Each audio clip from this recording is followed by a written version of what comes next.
Hello everyone, I'm Marty Owings and it's a very snowy Tuesday, March 5th, 2013. Lots going on at the Capitol this past week.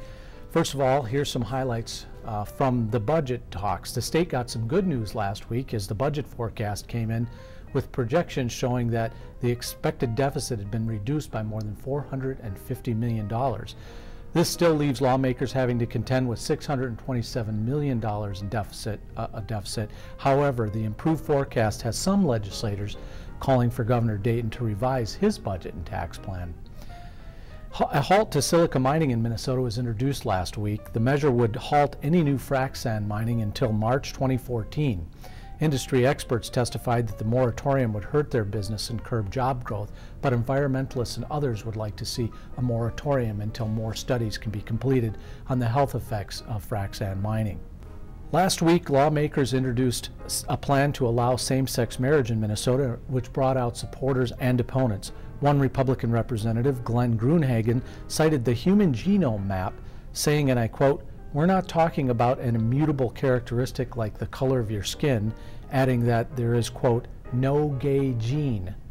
According to a Minnesota Public Radio story published last week, a national group opposed to same-sex marriage says it will spend $500,000 to defeat any Republican lawmaker in Minnesota who votes to legalize same-sex marriage in the state.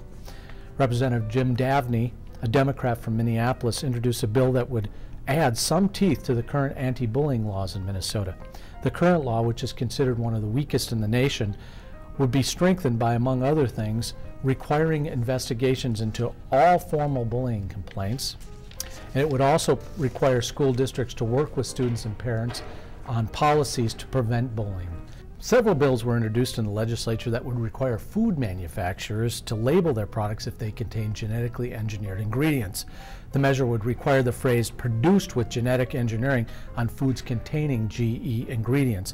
Nancy Brown of the organization Right to Know Minnesota said, and I quote, "I think everybody should know these ingredients are in the food they buy so that they can make better choices," unquote.